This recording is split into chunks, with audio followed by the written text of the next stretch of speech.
Hello, good morning. എല്ലാവർക്കും ലേണിനോടെ engineering മെക്കാനിക്സിൻ്റെ മറ്റൊരു ക്ലാസ്സിലേക്ക് സ്വാഗതം. ഓക്കെ, അപ്പം നമ്മൾ ഒരു ക്ലാസ് കഴിഞ്ഞു. അതിൽ കുറച്ച് മെക്കാനിക്സിൻ്റെ ബ്രാഞ്ചസിനെ പറ്റിയിട്ടൊക്കെ നമ്മൾ സംസാരിച്ചിരുന്നു അല്ലേ. ഇന്നത്തെ ക്ലാസ്സിൽ നമ്മൾ പഠിക്കാൻ പോകുന്നത് റിജിഡ് ബോഡി മെക്കാനിക്സിനെ പറ്റിയിട്ടാണ്. Okay, rigid body mechanics. അപ്പം റിജിഡ് ബോഡി നമ്മളെല്ലാം കേട്ടിട്ടുണ്ട് അല്ലേ. റിജിഡ് ഒരു മെറ്റീരിയൽ റിജിഡ് ആണ് അങ്ങനെയൊക്കെ നമ്മൾ കേട്ടിട്ടുണ്ട്. അപ്പം ഈ റിജിഡ് ആണെന്ന് പറഞ്ഞാൽ എന്താണ്? അത് ലോഡ് അപ്ലൈ ചെയ്ത് കഴിഞ്ഞാൽ അതിന് ഡീഫോർമേഷൻ ഉണ്ടാവില്ല, അല്ലെങ്കിൽ ഡിഫ്ലക്ഷൻ ഉണ്ടാവില്ല. ഞാനിപ്പോൾ ഒരു ബീം എടുക്കുന്നു, ഞാൻ അതിൽ ലോഡ് അപ്ലൈ ചെയ്യുന്നു. ആ ബീം റിജിഡ് ആണെങ്കിൽ അത് എന്ത് ചെയ്യും? അങ്ങനെ തന്നെ നിൽക്കും. ഓക്കെ, അതിനാണ് എന്ത് പറയുന്നത്? റിജിഡ് ബോഡി എന്ന് പറയുന്നത്. ഓക്കെ, അപ്പോൾ ഈ റിജിഡ് ബോഡി എന്നുള്ള കൺസെപ്റ്റ് നമുക്ക് മെക്കാനിക്സ് ഓഫ് ഡീഫോമബിൾ ബോഡീസ് പഠിക്കുമ്പോഴും അതുപോലെ തന്നെ മെക്കാനിക്സ് ഓഫ് ഫ്ലൂയിഡ്സ് പഠിക്കുമ്പോഴും അറിഞ്ഞിരിക്കണം. ഓക്കെ, അപ്പോൾ ഈ റിജിഡ് ബോഡി കൺസെപ്റ്റ് ജസ്റ്റ് നമ്മൾ ഈ ഡീഫോമബിൾ ബോഡീസിനെ പറ്റിയിട്ടും മെക്കാനിക്സ് ഓഫ് ഫ്ലൂയിഡ്സിനെ പറ്റിയിട്ടൊക്കെ ഇനി നമ്മൾ നെക്സ്റ്റ് സെമസ്റ്ററിലൊക്കെ പഠിക്കും. ഓക്കെ, അപ്പോൾ നമ്മൾ ഇതിനെ പറ്റിയിട്ട് കുറച്ച് ഒരു ബേസിക് നോളജ് നമുക്കിതിന് വേണം. ഓക്കെ, ഇനി ഈ റിജിഡ് ബോഡി മെക്കാനിക്സിന് നമ്മൾ പഠിച്ചു കഴിഞ്ഞാൽ നമുക്ക് വേറെ കുറേ സ്ട്രക്ചറൽ മെമ്പേഴ്സ് ഒക്കെ നമുക്ക് ഉണ്ടാവുമല്ലോ. വേറെ സ്ട്രക്ചറൽ മെമ്പേഴ്സ്, അതുപോലെ തന്നെ മെക്കാനിക്കൽ കമ്പോണൻസ്, ഇലക്ട്രിക്കൽ ഡിവൈസസ്, ഇതിൻ്റെയൊക്കെ അനാലിസിസ് അല്ലെങ്കിൽ ഡിസൈൻ ഒക്കെ ചെയ്യുമ്പോൾ ഈ റിജിഡ് ബോഡി മെക്കാനിക്സിൻ്റെ ബേസിക് കൺസെപ്റ്റ് ഒക്കെ നമുക്ക് പ്രയോജനപ്പെടുത്താൻ സാധിക്കും. ഓക്കെ, അപ്പം റിജിഡ് ബോഡി എന്ന് പറഞ്ഞാൽ എന്താണ്? It is A combination of large number of particles. Okay, rigid body എന്ന് പറയുമ്പോൾ കുറേ പാർട്ടിക്കിൾസ് ചേർന്നിട്ടുള്ള ഒരു കോമ്പിനേഷൻ ആണ്. In which all particles remain at fixed distance practically from one another before and after applying load. Okay, ഞാനിപ്പം ഒരു rigid body എടുത്തു, അതിൽ ലോഡ് അപ്ലൈ ചെയ്തതിന് ശേഷവും അപ്ലൈ ചെയ്യുന്നതിന് മുമ്പും ഈ പാർട്ടിക്കിൾസ് തമ്മിലുള്ള ഡിസ്റ്റൻസ് എന്തായിരിക്കും? സെയിം ആയിരിക്കും. ഇതാണ് എന്ത്? റിജിഡ് ബോഡി എന്നുള്ളതിൻ്റെ ഡെഫിനിഷൻ. ഓക്കെ, റിജിഡ് ബോഡി എന്നുള്ളതിൻ്റെ ഡെഫിനിഷൻ ആണിത്. ഓക്കെ,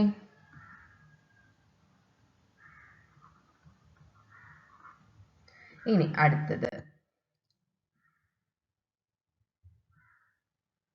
നമ്മൾ റിജിഡ് ബോഡി മെക്കാനിക്സിൽ material properties of rigid body നമ്മൾ കൺസിഡർ ചെയ്യേണ്ട ആവശ്യം വരുന്നില്ല. ഓക്കെ, അപ്പോൾ നമ്മൾ ഫോഴ്സ് ആക്ടിങ് ആണ് റിജിഡ് ബോഡിയെ പറ്റിയിട്ട് പഠിക്കുമ്പം നമ്മുടെ ആ മെറ്റീരിയലിൻ്റെ പ്രോപ്പർട്ടീസിനെ പറ്റിയിട്ട് നമ്മൾ അവിടെ ഡിസ്കസ് ചെയ്യുന്നില്ല. മെറ്റീരിയൽ പ്രോപ്പർട്ടീസ് എന്ന് പറയുമ്പോൾ എന്തൊക്കെ വരാം? നിങ്ങൾ മെറ്റീരിയലിൻ്റെ ഒരു പ്രോപ്പർട്ടി എന്ന് പറയുമ്പോൾ അതിൻ്റെ ഡെൻസിറ്റിയോ അല്ലെങ്കിൽ നിങ്ങൾ കേട്ടുള്ള ചിലപ്പോൾ പ്രോപ്പർട്ടീസ് ഇല്ലേ, അങ്ങനെയുള്ള പ്രോപ്പർട്ടീസ് ഒന്നും നമ്മൾ അതിൻ്റെ force acting on the body analyse ചെയ്യുമ്പോഴത്തേനും നമ്മൾ മെറ്റീരിയൽ പ്രോപ്പർട്ടീസിനെ പറ്റിയിട്ടൊന്നും നമ്മൾ ബോദർ ചെയ്യേണ്ട കാര്യം വരുന്നില്ല. ഓക്കെ ഓക്കെ ഇനി സാധാരണ കേസുകളിലൊക്കെ, അതായത് സാധാരണ നമ്മൾ കൺസിഡർ ചെയ്യുന്ന എഞ്ചിനീയറിംഗ് മെക്കാനിക്സ് പ്രോബ്ലങ്ങളിലൊക്കെ ആക്ച്വൽ ഡീഫോർമേഷൻ, അതായത് സ്ട്രക്ചറിൽ ഉണ്ടാകുന്ന ആക്ച്വൽ ഡീഫോർമേഷൻ എന്ന് പറയുന്നത്, അല്ലെങ്കിൽ മെഷീൻസിൽ ഉണ്ടാകുന്ന ആക്ച്വൽ ഡീഫോർമേഷൻ, അല്ലെങ്കിൽ വേറെ എന്തെങ്കിലും മെക്കാനിസം എന്നൊക്കെ ഉണ്ടാകുന്ന ഡീഫോർമേഷൻ ഒക്കെ വളരെ ചെറുതായിരിക്കും. ഓക്കെ, അതുകൊണ്ട് തന്നെ അങ്ങനെയുള്ള ആക്ച്വൽ പ്രോബ്ലത്തിൽ യൂസ് ചെയ്യുന്ന സ്ട്രക്ചറുകളിലൊക്കെ നമുക്ക് റിജിഡ് ബോഡി അസംഷൻ യൂസ് ചെയ്തിട്ട് അതിനെ അനലൈസ് ചെയ്യാൻ സാധിക്കും. ഓക്കെ, അപ്പോൾ റിജിഡ് ബോഡി കൺസെപ്റ്റ് എന്ന് ചോദിച്ചു കഴിഞ്ഞാൽ ഈ പോയിന്റ്സ് ഒക്കെ ജസ്റ്റ് നിങ്ങൾ എഴുതി വെച്ചാൽ മതിയായിരിക്കും. ഓക്കെ, ഇനി നമ്മൾ സ്റ്റാറ്റിക്സിനെ പറ്റിയിട്ട് പറഞ്ഞായിരുന്നു അല്ലേ. അപ്പോൾ സ്റ്റാറ്റിക്സ് എന്ന് പറയുമ്പോൾ എന്താ? നമ്മുടെ ബോഡീസ് റെസ്റ്റിലാണ്, അല്ലെങ്കിൽ deals with equilibrium of bodies under the action of bodies. Either rest ആണ്, അല്ലെങ്കിൽ എന്താണ്? അത് moving with a constant velocity ആണ്. ഒരു റെസ്റ്റിലുള്ള ഒരു ബോഡിയെ പറ്റിയിട്ട് സ്റ്റഡി ചെയ്യുക, അല്ലെങ്കിൽ ആ ബോഡി ഒരു കോൺസ്റ്റന്റ് വെലോസിറ്റിയിൽ മൂവ് ചെയ്യുക, അങ്ങനെയുള്ള ബോഡീസിനെ പറ്റിയുള്ള സ്റ്റഡീസ് ആണ് നമ്മൾ സ്റ്റാറ്റിക്സ് എന്ന് പറഞ്ഞത് അല്ലേ. ഇനി അടുത്തത് ഫണ്ടമെന്റൽ കൺസെപ്റ്റ്സ്. മെക്കാനിക്സ് നിങ്ങൾ പഠിക്കുമ്പോൾ നിങ്ങൾക്ക് വേണ്ട കുറെ ഫണ്ടമെന്റൽ കൺസെപ്റ്റ്സ് ആണ്. ഇതിനകത്തൊന്നും ക്വസ്റ്റ്യൻ വരത്തില്ല. ഓക്കെ, നമ്മൾ ലെങ്ത് കേട്ടിട്ടുണ്ട് അല്ലേ. ലെങ്ത് എന്ന് പറഞ്ഞാൽ എന്താ? നമുക്ക് ഒരു സാധനത്തിന്റെ അല്ലെങ്കിൽ ഒരു പാർട്ടിക്കിളിന്റെ ലൊക്കേഷനെ നമുക്ക് ഏത് പൊസിഷനിലാണെന്ന് അറിയണം, അല്ലെങ്കിൽ അതിന്റെ ലൊക്കേഷൻ നമുക്ക് ഐഡന്റിഫൈ ചെയ്യണം. ഓക്കെ, അപ്പോൾ അതിന് വേണ്ടിയിട്ടൊക്കെയാണ് നമ്മൾ എന്ത് ചെയ്യുന്നത്? ലെങ്ത് യൂസ് ചെയ്യുന്നത് അല്ലേ. അപ്പം ഈ ലെങ്ത് യൂസ് ചെയ്ത് കഴിഞ്ഞാൽ നമുക്ക് എന്ത് ചെയ്യാൻ പറ്റും? പൊസിഷൻ ലൊക്കേറ്റ് ചെയ്യാൻ പറ്റും. ഇപ്പം എൻ്റെ ഈ ഒരു മെറ്റീരിയൽ ഇവിടെ നിന്ന് ഒരു 1 മീറ്റർ മാറിയിട്ടാണ്, ഒരു റെഫറൻസ് ആക്സിൽ നിന്ന് ഒരു 1 മീറ്റർ ഹൊറിസോണ്ടൽ, വൈ ആക്സിൽ നിന്ന് ഒരു 0.5 മീറ്റർ മാറിയിട്ടാണെന്ന് എനിക്ക് ലൊക്കേറ്റ് ചെയ്യാൻ പറ്റും. അതുപോലെ തന്നെ describe the size of physical system. ഇപ്പം എനിക്കൊരു ലീനിയർ ഒബ്ജക്റ്റ് ഇവിടെ ഉള്ളത്, ഇവനൊരു 3 meters ഉണ്ട്. അപ്പോൾ അവൻ്റെ സൈസിനെ പറ്റിയിട്ട് നമുക്കൊരു ഐഡിയ കിട്ടും. പിന്നെ ഡിസ്റ്റൻസസ് മെഷർ ചെയ്യാൻ, ജിയോമെട്രിക്കൽ പ്രോപ്പർട്ടീസിനെ പറ്റിയിട്ട് പറയാനൊക്കെയാണ് നമ്മൾ ലെങ്ത് യൂസ് ചെയ്യുന്നത്. ഓക്കെ, ടൈം എന്തിനാണ് യൂസ് ചെയ്യുന്നത്?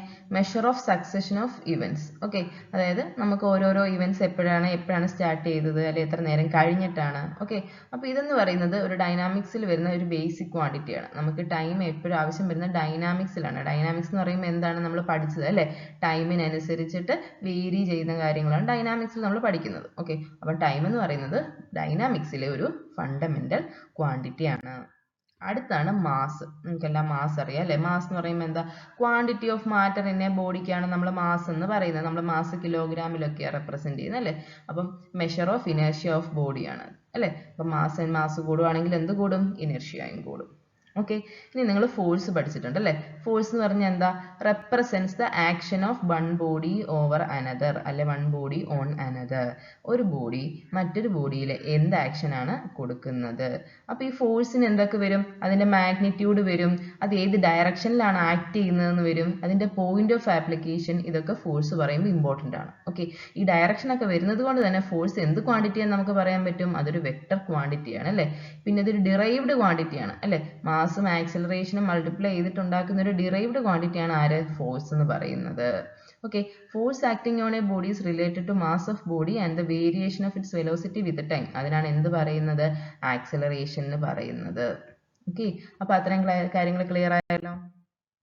ഇനി അടുത്തത്, ഇനി നമുക്ക് ഫോഴ്സ് എന്ന് പറയുന്നത് ഫിസിക്കലി സെപ്പറേറ്റ് ചെയ്തേക്കുന്ന ബോഡികളിലും ഉണ്ടാവും അല്ലേ? നമ്മൾ gravitational force, electrical force, magnetic force ഒക്കെ പഠിച്ചിട്ടില്ലേ? അപ്പോൾ അത് ഫിസിക്കലി സെപ്പറേറ്റഡ് ആണെങ്കിലും ഈ ഫോഴ്സുകൾ എന്താണ്? അതുപോലുള്ള സിസ്റ്റങ്ങളിൽ, ഫിസിക്കലി സെപ്പറേറ്റഡ് ആയിട്ടുള്ള സിസ്റ്റങ്ങളിൽ ആക്ട് ചെയ്യാൻ ചാൻസ് ഉണ്ട്. ഓക്കെ, ഇനി അടുത്ത എന്താ? മാസ് എന്ന് പറയുമ്പോൾ എന്തുവാ? മാസ് എന്നുള്ള പ്രോപ്പർട്ടിയുടെ പ്രത്യേകത എന്താ? നമുക്ക് ഒരു ലൊക്കേഷനിൽ നിന്ന് മറ്റൊരു ലൊക്കേഷനിലോട്ട് മാറ്റിയാലും അത് ചേഞ്ച് ചെയ്യത്തില്ല. ഓക്കെ, അപ്പം ഞാൻ എൻ്റെ വീട്ടിലിരുന്ന് 1 കിലോഗ്രാം അരി എടുത്ത് വെയിറ്റ് നോക്കിയാലും കടയിൽ പോയി 1 കിലോഗ്രാം അരി എടുത്ത് വെയിറ്റ് നോക്കിയാലും എന്താണ്? മാസ് സെയിം ആയിരിക്കും അല്ലേ? അവൻ്റെ മാസ് സെയിം ആയിരിക്കും. പക്ഷെ വെയിറ്റോ? വെയിറ്റ് എന്ന് പറയുന്നത് mass into acceleration due to gravity അല്ലേ? അപ്പോൾ മാസ് സെയിം ആണ്, പക്ഷെ ആക്സിലറേഷൻ ഡ്യൂ ടു ഗ്രാവിറ്റി എന്നൊരു സാധനം വരുന്നുണ്ട്. ഓക്കെ, അപ്പോൾ ആ ഗ്രാവിറ്റേഷണൽ അട്രാക്ഷൻ ഓഫ് എർത്ത് മാറുന്നതനുസരിച്ചിട്ട് വെയിറ്റ് മാറും. ഓക്കെ, അപ്പോൾ എങ്ങനെ മാറുന്നത്? ജി എവിടെയൊക്കെ മാറാം? ജി പോൾസിലും ഇക്വേറ്ററിലും വേറെയാണെന്നൊക്കെ നമ്മൾ പഠിച്ചിട്ടുണ്ട് അല്ലേ? അപ്പോൾ ആ ലൊക്കേഷൻ മാറുന്നതിനനുസരിച്ച് ജി മാറും, ജി മാറുന്നതിനനുസരിച്ചിട്ട് എന്ത് മാറും? വെയിറ്റ് മാറും. ഓക്കെ, ഇനി വെയിറ്റ് ഓഫ് എ ബോഡി എന്ന് പറഞ്ഞാൽ എന്താ? It is the gravitational force acting on that body.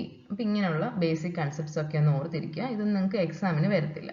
പിന്നെ നമുക്ക് ഇതുപോലുള്ള കാര്യങ്ങളുടെ നമ്മൾ പഠിച്ച മാസ്, ലെങ്ത്, ടൈം, ഫോഴ്സ്, ഇതിൻ്റെയൊക്കെ ഡയമെൻഷണൽ സിമ്പൽ എന്താണെന്ന്, അതിൻ്റെ യൂണിറ്റ് എന്താണെന്ന് നോക്കാം. മാസിനെ നമ്മൾ എം എന്നാണ്, ലെങ്തിനെ എൽ എന്നാണ്, ടൈമിനെ ടി എന്നാണ്, ഫോഴ്സിനെ നമ്മൾ പഠിക്കുമ്പോൾ എഫ് എന്നാണ് ഡയമെൻഷനിൽ റെപ്രസെൻറ്റ് ചെയ്യുക. ഓക്കെ, ഇനി ഇതിൻ്റെയൊക്കെ യൂണിറ്റ് എന്തായിരിക്കും? Mass kilogram, length metre, time seconds, ഫോഴ്സിനെ ന്യൂട്ടണിലാണ് റെപ്രസെൻറ്റ് ചെയ്യുക. ഫോഴ്സ് എന്താണ്? മാസ് ഇൻറ്റു ആക്സിലറേഷൻ അല്ലേ? വെയിറ്റ് എന്താണ്? Mass into acceleration due to gravity. Okay, അപ്പോൾ അവരുടെ യൂണിറ്റ് എന്ത് വരും? യൂണിറ്റ് എന്താ? ന്യൂട്ടൺ ആണ് രണ്ടും വരുന്നത്. അപ്പോൾ ന്യൂട്ടണിനെ നമുക്ക് എന്ത് എഴുതാം? Kilogram metre per second square എന്ന് എഴുതാം. ഓക്കെ, ക്ലിയർ ആയല്ലോ. ഇനി അടുത്തത് നമുക്ക് കുറച്ച് എക്സ്പോണൻഷ്യൽ ഫോംസ് അറിഞ്ഞിരിക്കണം. എന്തിനാ? നമുക്ക് ഇതുപോലെ മൾട്ടിപ്പിൾസ് ആയിട്ടൊക്കെ വരുന്നതിന് ചിലപ്പം നിങ്ങൾക്ക് കിലോ വാട്ട് അല്ലെങ്കിൽ എന്താ നമ്മൾ മൈക്രോമീറ്റർ അങ്ങനെയൊക്കെ പറഞ്ഞിട്ടായിരിക്കും ചിലപ്പോൾ റെപ്രസെന്റ് ചെയ്യുക. അപ്പം ഈ പോയിന്റ്സ് ഒക്കെ തന്നു കഴിഞ്ഞാൽ, അല്ലെ ജിഗാ പാസ്കൽ, മെഗാ പാസ്കൽ അങ്ങനെയൊക്കെ പറഞ്ഞിട്ട് തന്നു കഴിഞ്ഞാൽ ആ സഫിക്സ് എക്സ്പോണൻഷ്യൽ ഫോം എന്താണെന്ന് അറിഞ്ഞ്, പ്രിഫിക്സിനുള്ള എക്സ്പോണൻഷ്യൽ ഫോം എന്താണെന്ന് അറിഞ്ഞിരിക്കണം. ഓക്കെ, അതുപോലെ തന്നെ ചില സിമ്പിൾസും നമുക്ക് ക്വസ്റ്റ്യൻ പേപ്പറിലൊക്കെ കാണാൻ സാധിക്കും. ഓക്കെ, അപ്പോൾ 10⁻9 എന്ന് പറഞ്ഞാൽ അത് ജിഗ ആണ്, അതിനെ ജി എന്ന് റെപ്രസെന്റ് ചെയ്യും. 10⁻6 എന്ന് പറഞ്ഞു കഴിഞ്ഞാൽ അത് മെഗായാണ്, അതിനെ എം എന്ന് റെപ്രസെന്റ് ചെയ്യും. 10⁻3 എന്ന് പറഞ്ഞാൽ നമുക്ക് അറിയാം അല്ലെ?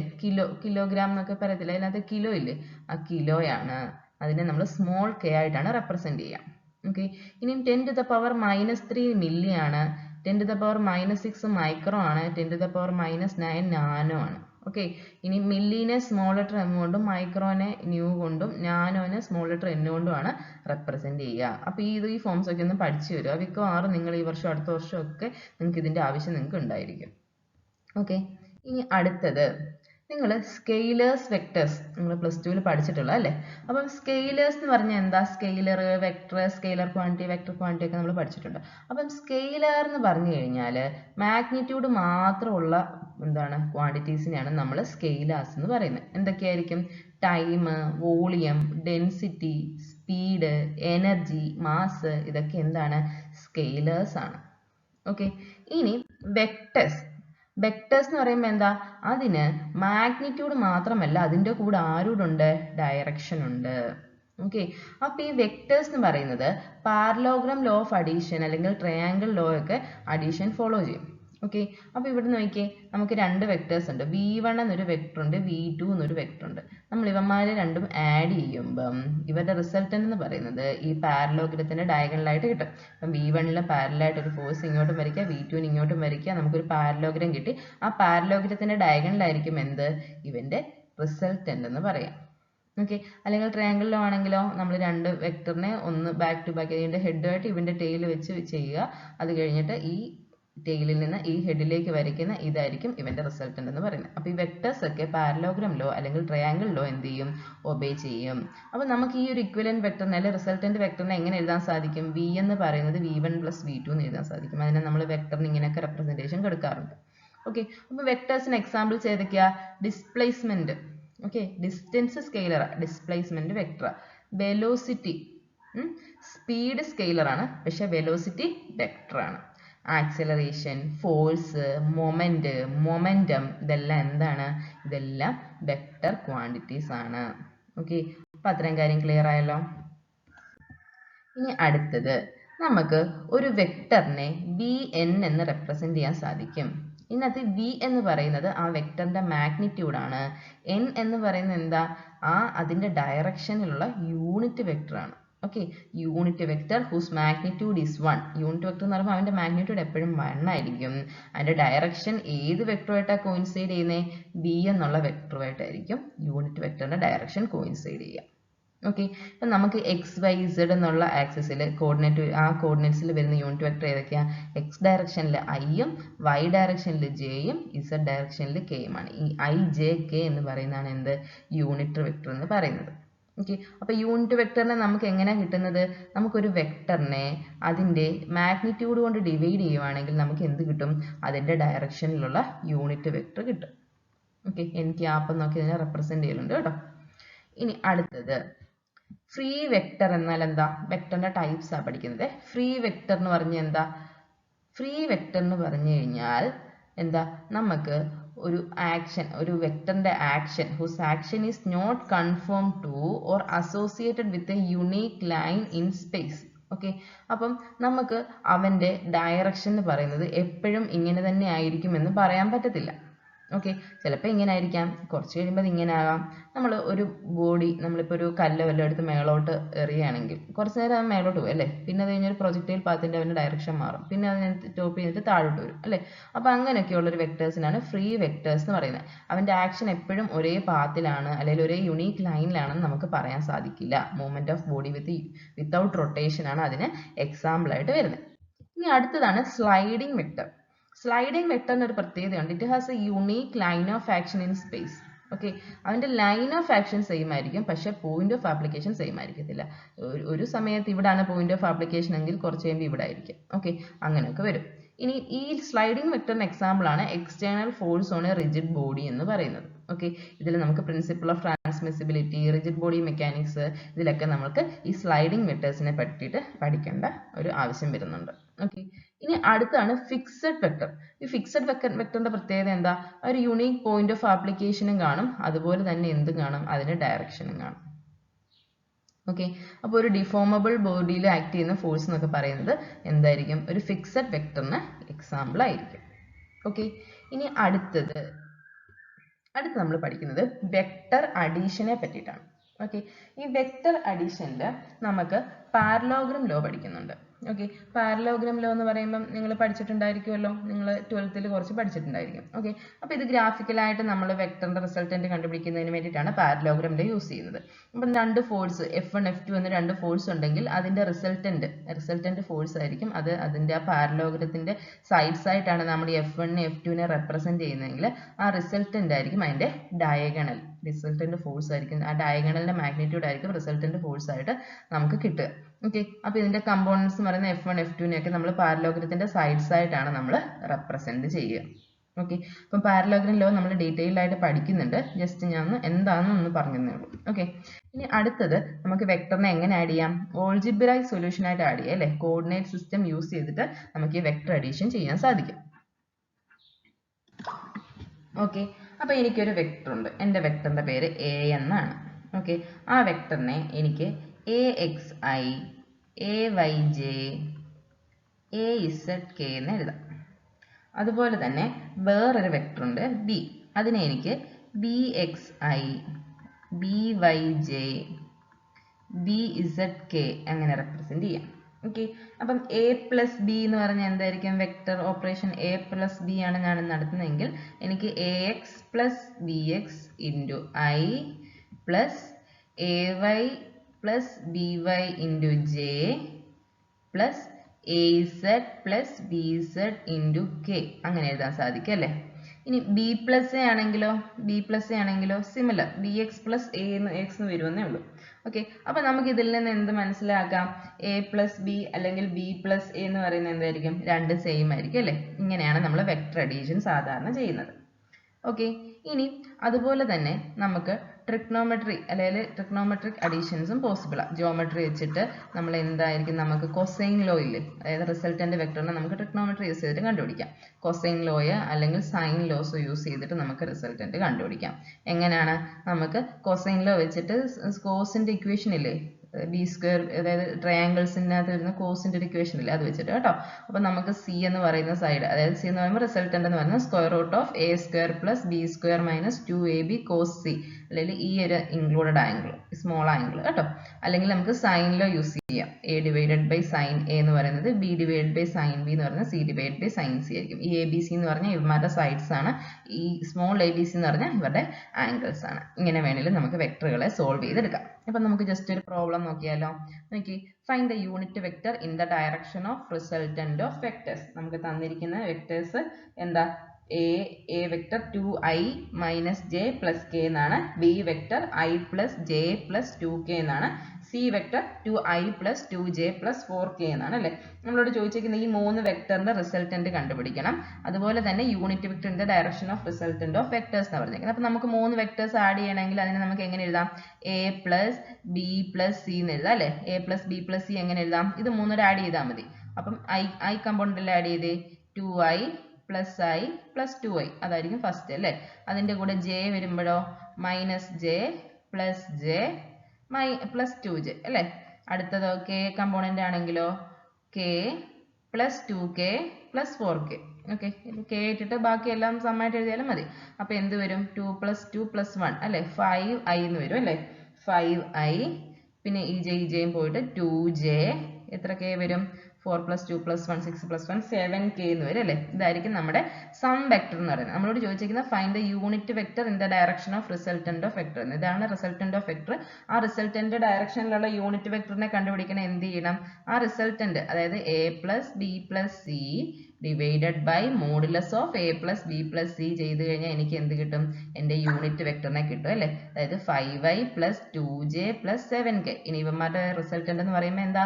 Square root of 5 square plus 2 square plus 7 square എന്ന് വരും. അപ്പോൾ എന്ത് വരും? 5i plus 2j plus 7k എന്ന് പറയുന്നത് എത്ര? 25ഉം 4ഉം 49ഓട് ആഡ് ചെയ്യണം അല്ലേ?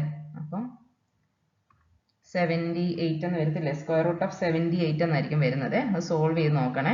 സ്ക്വയർ റൂട്ട് ഓഫ് 78 സോൾവ് ചെയ്യുമ്പോഴത്തേനും അറൗണ്ട് 8.83 കിട്ടുന്നതെന്ന് എനിക്ക് തോന്നുന്നു. ഓക്കെ, അപ്പം 5i plus 2j plus 7k divided by 8.83. അപ്പോൾ ഓരോന്നിനെയും ഡിവൈഡ് ചെയ്ത് നോക്കുക. 5 ഡിവൈഡഡ് ബൈ 8.83 എത്രയാണെന്ന് നോക്കുക. എനിക്കൊന്ന് 5 ഡിവൈഡ് ബൈ 8.83 0.57 എന്നാണ്. 0.57i plus 0.23j plus 0.79k എന്ന് നമുക്ക് കിട്ടും. ഓക്കെ, അപ്പോൾ ഇതൊന്ന് ചെക്ക് ചെയ്ത് നോക്കുക. ഈ വാല്യൂസ് ഒക്കെ കറക്റ്റ് ആണോ നോക്കുക കേട്ടോ. ഇനി അടുത്തത് എന്താ? Subtraction of vectors. അപ്പോൾ സബ്ട്രാക്ഷൻ എന്ന് പറഞ്ഞാൽ എന്താ? അഡീഷൻ ചെയ്യുന്ന പോലെ തന്നെയാണ് സബ്ട്രാക്ഷൻ ചെയ്യുന്നത്. എന്താ? നെഗറ്റീവ് ക്വാണ്ടിറ്റി എടുത്ത് സബ്ട്രാക്ട് ചെയ്യുന്നുള്ളൂ. അപ്പം നമ്മുടെ വെക്ടർ നോക്കിയേ. എ എന്നുള്ള vector AXI plus AYJ plus AZK ആണ്. എൻ്റെ ബി വെക്ടർ എന്ന് പറയുന്നത് BXI plus BYJ plus B Z K ആണ്. അങ്ങനെ ആകുമ്പം എങ്ങനെയായിരിക്കും സബ്ട്രാക്ഷൻ ചെയ്യുക? എ മൈനസ് ബി അല്ലെങ്കിൽ അഡീഷൻ എന്ന് പറയുമ്പോൾ എ പ്ലസ് മൈനസ് ബി എന്ന് വേണമെങ്കിൽ എനിക്ക് കൊടുക്കാം. ഓക്കെ, അപ്പൊ എന്ത് വരും? A X minus B X into I plus A Y minus B Y into J plus A Z minus B Z into K. അങ്ങനെ എഴുതാൻ സാധിക്കും. ഓക്കെ, ഇതാണ് സബ്ട്രാക്ഷൻ എന്ന് പറയുന്നത്. ഓക്കെ, ഇനി നമ്മൾ മൾട്ടിപ്ലിക്കേഷൻ ഓഫ് വെക്ടേഴ്സിനെ പറ്റിയിട്ടാണ് പഠിക്കുന്നത്. ഓക്കെ, അപ്പൊ കെ എന്ന് പറയുന്നത് ഒരു സ്കെയിലാർ ക്വാണ്ടിറ്റി ആണെന്ന് വിചാരിക്കുക. ഓക്കെ, അതിനെ ഞാൻ ഒരു വെക്ടർ എ കൊണ്ട് മൾട്ടിപ്ലൈ ചെയ്യാം. അപ്പൊ ഈ സ്കെയിലാർ മൾട്ടിപ്ലിക്കേഷൻ എനിക്ക് എന്തായിരിക്കും കിട്ടുന്നത്? കെ എ ആയിരിക്കും കിട്ടുന്നത് അല്ലേ? കെ പോസിറ്റീവ് ആണെങ്കിൽ, if K is positive, the direction of vector K എന്ന് പറയുന്നത് എന്തായിരിക്കും? സെയിം ആസ് വെക്ടർ എ ആയിരിക്കും. എയുടെ ഡയറക്ഷനിൽ തന്നെ ആയിരിക്കും എനിക്കത് കിട്ടുക. ഓക്കെ, പക്ഷെ കെയുടെ വാല്യൂ നെഗറ്റീവ് ആണെങ്കിലോ? കെയുടെ വാല്യൂ നെഗറ്റീവ് ആണെങ്കിൽ the direction of vector K എന്ന് പറയുന്നത് എന്താ? Opposite to the direction of A ആയിരിക്കും. ഓക്കെ, അതുപോലെ തന്നെ ഈ മാഗ്നിറ്റ്യൂഡ് ഓഫ് കെ ഞാനിപ്പോൾ മൾട്ടിപ്ലൈ ചെയ്ത് എനിക്ക് ഇതാണ് എൻ്റെ കെ ആയിട്ട് കിട്ടുന്നത്, ഇവിടാണ് മൈനസ് കെ ആയിട്ട് കിട്ടുന്നതെങ്കിൽ ഈ മാഗ്നിറ്റ്യൂഡ് ഓഫ് കെ എന്ന് പറയുന്നത് എന്തായിരിക്കും? മോഡുലസ് ഓഫ് കെ എ കണ്ടുപിടിച്ചാൽ മതിയായിരിക്കും. ഓക്കെ, ക്ലിയർ ആയല്ലോ? ഇനി അടുത്തത് നമ്മൾ പഠിക്കുന്നത് ഡോട്ട് പ്രൊഡക്റ്റിനെ പറ്റിയിട്ടാണ്. ഓക്കെ, ഡോട്ട് പ്രൊഡക്റ്റിനെ നമ്മൾ സ്കെയിലാർ പ്രൊഡക്റ്റ് എന്നും പറയാറുണ്ട്. എന്താണ് സ്കെയിലാർ പ്രൊഡക്റ്റ്? ഓക്കെ, ഇനിയും നമുക്ക് രണ്ട് വെക്ടർ ഉണ്ട്, അതിന് ഓരോ ലെങ്ത് ഉണ്ടായിരിക്കും. ഓക്കെ, അതായത് എന്താ ആ റിസൾട്ടന്റ് എന്ന് പറയുന്നത് നമുക്കൊരു സിംഗിൾ നമ്പർ ആയിട്ടായിരിക്കും അവിടെ കിട്ടുക. അപ്പം നമുക്ക് പി ക്യൂ രണ്ട് വെക്ടേഴ്സ് ആയിട്ട് എടുക്കുക. ഓക്കെ, അപ്പം അതിൻ്റെ മോഡുലസ് അല്ലെ പി ഡോട്ട് ക്യൂ എന്ന് പറഞ്ഞാൽ എന്തായിരിക്കും? Modulus of P into modulus of Q cos theta, അതായത് angle between these two vectors എന്നായിരിക്കും വരിക. ഓക്കെ, അപ്പം പിയും ക്യൂവും സെയിം ഡയറക്ഷനിലാണെങ്കിൽ, അതായത് ഇവന്മാർ രണ്ടും ഒരു ഡയറക്ഷനിലാണെങ്കിൽ അവന്മാർ രണ്ടും നമ്മളുടെ ആംഗിൾ 0 അല്ലേ? അപ്പം തീറ്റ 0 വരും. കോസ് 0 എത്ര? 1 അല്ലേ? കോസ് 0 1 ആയതുകൊണ്ട് പി ഡോട്ട് ക്യൂ എന്ന് പറയുന്നത് modulus of P into modulus of Q എന്നാണ് വരുന്നത്. ഇനി പി ആൻഡ് ക്യൂ ഓർത്തോഗണൽ ആണ് അല്ലെങ്കിൽ പി ആൻഡ് ക്യൂ പെർപെൻഡിക്കുലർ ആണെങ്കിൽ കോസ് 90 വരും. കോസ് 90 എന്താ? സൈൻ 91 കോസ് 90 0 അല്ലേ? അപ്പോൾ കോസ് 90 0 ആകുമ്പം പി ഡോട്ട് ക്യൂ എന്ന് പറയുന്നത് എന്തായി പോകും? 0 ആയി പോകും. ഓക്കെ, അപ്പോൾ അത്രയും ക്ലിയർ ആയല്ലോ? ഇനിയും ഇത് സ്കെയിലർ പ്രൊഡക്റ്റ് ആയതുകൊണ്ട് തന്നെ ഒരു പ്രോപ്പർട്ടിയും കൂടെ ഉണ്ട്. എ ഡോട്ട് ബി എന്ന് പറയുന്നത് ബി ഡോട്ട് എ എന്ന് പറയുന്നത് സെയിം ആയിരിക്കും. ഓക്കെ, ഇനി നമുക്ക് രണ്ട് വെക്ടേഴ്സ് നമ്മളുടെ ആംഗിൾ കണ്ടുപിടിക്കണം എന്നിരിക്കട്ടെ. ഇപ്പം എനിക്കറിയാം പി ഡോട്ട് ക്യൂ എന്ന് പറയുന്നത് modulus of P into modulus of Q into cos theta എന്നറിയാം അല്ലേ? ഇൻ കേസ് കോസ് തീറ്റ അറിയത്തില്ല, തീറ്റ കോസ് തീറ്റ കണ്ടുപിടിക്കണമെങ്കിൽ എന്ത് ചെയ്താൽ മതി? P dot Q divided by modulus of P into modulus of Q എന്ന് എടുത്താൽ മതി. ഓക്കെ, അത്തരം കാര്യങ്ങളൊക്കെ ക്ലിയർ ആയല്ലോ? നമുക്ക് ഇനി ഒരു വെക്ടർ, രണ്ട് വെക്ടർ വെച്ചിട്ട് എങ്ങനെയാണ് ഡോട്ട് പ്രൊഡക്റ്റ് കാണുന്നത് നോക്കാം. ഓക്കെ, നമ്മൾ ഡോട്ട് പ്രൊഡക്റ്റ് പറയുമ്പോഴേ നമുക്ക് ഒരു വെക്ടർ ഉണ്ട് എ എന്ന് പറയുന്നത് A X I plus A Y J plus A Z K ആണ്. ബി എന്ന് പറയുന്ന വെക്ടർ എന്താ? B X I plus B Y J plus B Z K ആണ്. അപ്പൊ എ ഡോട്ട് ബി എന്ത് വരും? എ ഡോട്ട് ബി എന്ന് പറയുന്നത് A X B X plus A Y B Y plus A Z B Z എന്ന് വരും അല്ലേ? ഇനി നോക്കിയേ, ഫൈൻഡ് ദ ഒരു പ്രോബ്ലം ആണ്. Find the projection of vector A on the line joining the points. അപ്പം നമുക്ക് ഈ line joining C and D എന്നുള്ള പോയിന്റ്സ് തന്നിട്ടുള്ളൂ അല്ലേ? സി എന്നുള്ള പോയിന്റ് കോർഡിനേറ്റ് തന്നിട്ടുണ്ട്, ഡി എന്നുള്ള പോയിന്റ് കോർഡിനേറ്റ് തന്നിട്ടുണ്ട്. ഈ വെക്ടർ നമ്മൾ കണ്ടുപിടിക്കണം. ഓക്കെ, അപ്പോൾ ആ വെക്ടർ എങ്ങനെ കണ്ടുപിടിക്കും? 12th മാത്തമാറ്റിക്സ് ഓർത്ത് നോക്കിയത് സി ഡി എങ്ങനെ കണ്ടുപിടിക്കുന്നത്? x2 മൈനസ് x1 ആയി നമ്മൾ പഠിച്ചു ഓർക്കുന്നില്ലേ? അതായത് ആ ഡിഫറൻസ് ഇൻ കോർഡിനേറ്റ്സ് എടുത്താൽ മതി. അപ്പോൾ സി ഡി എന്നുള്ള വെക്ടറിനെ ഞാൻ ബി വെക്ടർ ആയിട്ട് എടുക്കുവാന്നിരിക്കട്ടെ. ഓക്കെ, അപ്പോൾ അതെങ്ങനെ വരും? -2 i കോർഡിനേറ്റ്സിന്റെ ഡിഫറൻസ് ആണ് i plus -4 -3 j plus 3 minus -1 3 plus 1 എന്ന് വരും, 3 മൈനസ് -1 k എന്ന് വരും. അപ്പോൾ എൻ്റെ vector -4i -7j plus 4k ഇതാണ് എൻ്റെ വെക്ടർ. ഓക്കെ, അപ്പം ഈ find the projection of vector A on the line joining point C D അല്ലെ find the projection of vector A on vector B. Projection of vector A on vector B എന്താണെന്നറിയാവോ? Modulus of A cos theta ആണ്. Okay, അപ്പൊ ഈ modulus of A cos theta നമുക്ക് കണ്ടുപിടിക്കേണ്ടത്. Modulus of A cos theta എവിടെ നിന്ന് കണ്ടുപിടിക്കാം? A dot ബിയിൽ നിന്ന് കണ്ടുപിടിക്കാം. എ ഡോട്ട് ബി എന്താ? Modulus of A into modulus of B into cos theta. ഇതിൽ നിന്ന് modulus of A cos theta എന്ത് വരും? A dot B divided by modulus of B. A dot B എന്ന് പറയുമ്പോൾ എന്താ? ഈ എ എന്നുള്ള വെക്ടറിന്റെയും ഈ ബി എന്നുള്ള വെക്ടറിന്റെയും ഡോട്ട് പ്രൊഡക്റ്റ് എടുക്കണം. ഇതുപോലെ ax bx ay by az bz multiply ചെയ്ത് നോക്കിയാൽ എങ്ങനെ വരും? -4 × 4 -16 -7 × -3 +21 4 × 1 +4 25 - 16 വരും ന്യൂമറേറ്റർ. ഡിനോമിനേറ്ററോ മോഡുലസ് ഓഫ് ബി, അതായത് സ്ക്വയർ റൂട്ട് ഓഫ് ഇവിടെ 16 4ന്റെ സ്ക്വയർ 6 -4ന്റെ സ്ക്വയർ 16 -7ന്റെ സ്ക്വയർ 49 പിന്നെ അടുത്ത 4ന്റെ സ്ക്വയർ 16. അപ്പോൾ ഇതിന്റെ ആൻസർ എത്ര വരും? 25 - 16 9 ന്യൂമറേറ്റർ. ഡിനോമിനേറ്ററിലോ 16 + 16 + 49 സ്ക്വയർ റൂട്ട് ഓഫ് 81 അല്ലേ, അതും 9 ആണ്. അപ്പം a ഡോട്ട് ബി എന്ന് പറയുന്നത് അല്ലെ a എന്താ മോഡുലസ് ഓഫ് a cos θ എന്ന് പറയുന്നത് എത്ര വരും? 1 വരും. പ്രൊജക്ഷൻ എത്ര ആയിട്ട് വന്നു? 1 ആയിട്ട് വന്നു. ക്ലിയർ ആയല്ലോ? ഇനി ഒരു ഹോംവർക്ക് പ്രോബ്ലം പറയട്ടെ, ചെയ്ത് നോക്കാവോ? ആൻസർ കിട്ടുന്നുണ്ടോ നോക്കണേ. The point of application of a force, ആ ഫോഴ്സ് തന്നേക്കുന്നത് 5i + 10j - 15k എന്നാണ് ഫോഴ്സ് തന്നേക്കുന്നത്.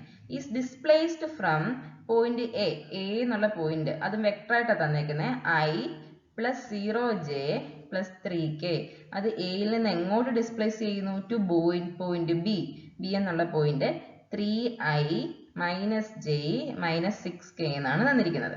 ഓക്കെ, നമ്മളോട് ചോദിച്ചിരിക്കുന്നത് വർക്ക് ഡൺ കണ്ടുപിടിക്കാനാണ് പറഞ്ഞേക്കുന്നത്. വർക്ക് ഡൺ എങ്ങനെ കണ്ടുപിടിക്കും? നിങ്ങൾ ഇക്വേഷൻ ഓർക്കുന്നുണ്ടോ? വർക്ക് ഡൺ എന്ന് പറയുന്നത് എന്തായിരുന്നു? ഫോഴ്സ് ഇൻറ്റു ഡിസ്പ്ലേസ്മെന്റ് അല്ലെങ്കിൽ എഫ് ഡോട്ട് ഡി ആണ് work into force into displacement ആണ്.